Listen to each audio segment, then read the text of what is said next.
Hello, আসসালামু আলাইকুম। আজকে আমি আপনাদেরকে দেখাবো ক্যালকুলেটর ব্যবহার না করে খুব সহজে কিভাবে একটি ডেসিমেল সংখ্যাকে বাইনারি সংখ্যায় রূপান্তর করতে পারেন।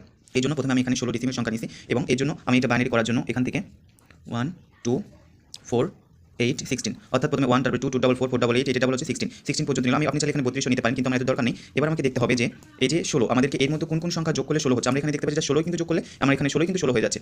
এই জন্য আমি এখানে শুধুমাত্র 16 নিচে এখানে 1 দেব এবং বাদ বাকি যতগুলো সংখ্যা আমার এই পাশে রয়েছে সবগুলোতে আমি 0 বসাই দেব।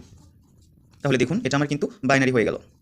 হ্যাঁ, এরপরে যদি আমরা আরেকটা সংখ্যা দেখি, যদি আমরা ধরুন কত দেখব 28 দেখি এবং 28 এর জন্য আমরা সেম প্রসিডিউর আবার লিখব 1 2 4 8 16 এবং আমরা দেখব যে এর মধ্যে কোন কোন সংখ্যা যোগ করে আমাদের 28 হয় আর কি। তো 28 এর জন্য চলুন আমরা দেখি। এখানে আমরা দেখতে পাচ্ছি 16 আর 4 20 28। হ্যাঁ, তো 16 আর আমরা এভাবে করতে পারি যে 16 8 4 আমরা যোগ করলে কত দেখতে পাচ্ছি? আমরা যোগ করলে দেখতে পাচ্ছি যে 28 হচ্ছে। আর কোনোভাবে কি 28 হচ্ছে?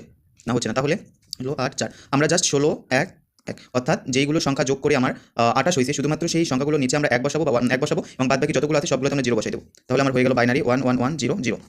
এই পদ্ধতি অনুসরণ করে আপনারা যে কোনো সংখ্যাকে আপনারা ডেসিমেল টু বাইনারি করে নিতে পারেন। এরপর যদি আমি 64 দেখাই, 64 তো 64 এর ক্ষেত্রে আমরা দেখতে পাবো 1 2 4 8 16। তো এখানে সেম, এখানে আমার 64 যে আমাদের যোগ করার কোনো ঝুঁকি ঝামেলা নেই। 1 বাদ বাকিগুলো আমরা এখানে 0 বসাই দেবো এবং এটা আমাদের বাইনারি সংখ্যা। তো আজকের ভিডিও এই পর্যন্তই। আশা করি ভিডিওটা আপনাদের উপকারে লাগবে। ধন্যবাদ সবাইকে।